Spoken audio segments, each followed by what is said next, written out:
Un quintuple arc-en-ciel, une baleine sauvée et des édulcorants dangereux. Bonjour à tous, voici votre concentré d'actualité scientifique pour ce vendredi 5 octobre. La différence entre l'homme des cavernes et nous, c'est le résultat de la science. Et ce n'est pas une opinion, c'est de la science. Notre monde n'est pas si moche. Des chercheurs ont mis au point une police d'écriture spécialement conçue pour booster la mémoire. Appelée Sanforgetica, elle est inclinée vers la gauche et les lettres sont incomplètes. Cela permettrait de ralentir la lecture et d'accroître l'attention. Sur un même texte, 57% des étudiants qui l'ont testé s'en rappelaient bien, contre 50% avec Arial simple. Une femme de 71 ans a découvert un énorme diamant dans un parc national de l'Arkansas. Réputé pour ses nombreuses pierres précieuses, ce parc est situé sur un ancien conduit volcanique érodé. La septuagénaire a d'abord cru que c'était un morceau de verre, mais après expertise, il s'agissait en fait d'un diamant de 2,6 carats.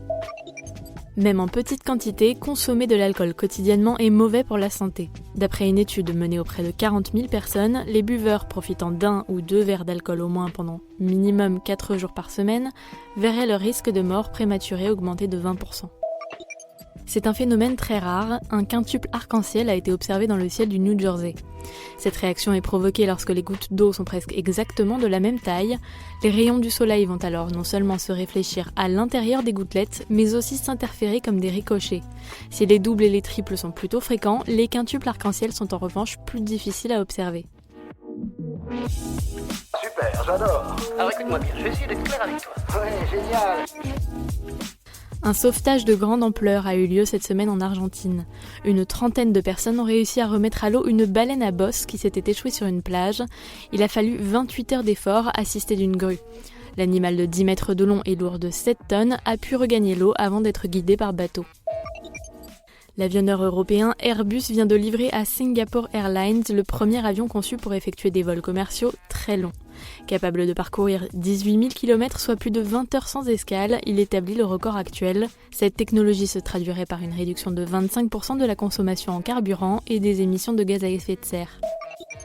D'après une récente étude, les édulcorants seraient mauvais pour la flore intestinale.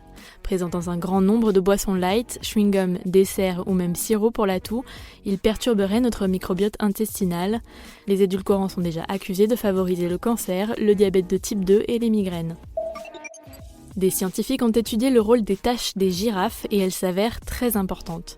Elles serviraient à réguler la chaleur corporelle, le camouflage et la reconnaissance entre les congénères. Les girafons qui ont des taches plus larges et moins nombreuses et dont les contours sont moins lisses auraient plus de chances de survivre durant les premiers mois d'existence. C'est tout pour aujourd'hui, on vous dit à demain pour de nouvelles actualités scientifiques. Et pour continuer à suivre le podcast Maxi Science sur votre smartphone, rendez-vous sur les applications Deezer, Spotify et Apple Podcasts. Voilà. Il ne reste plus qu'à vous remercier de votre attention. Au revoir.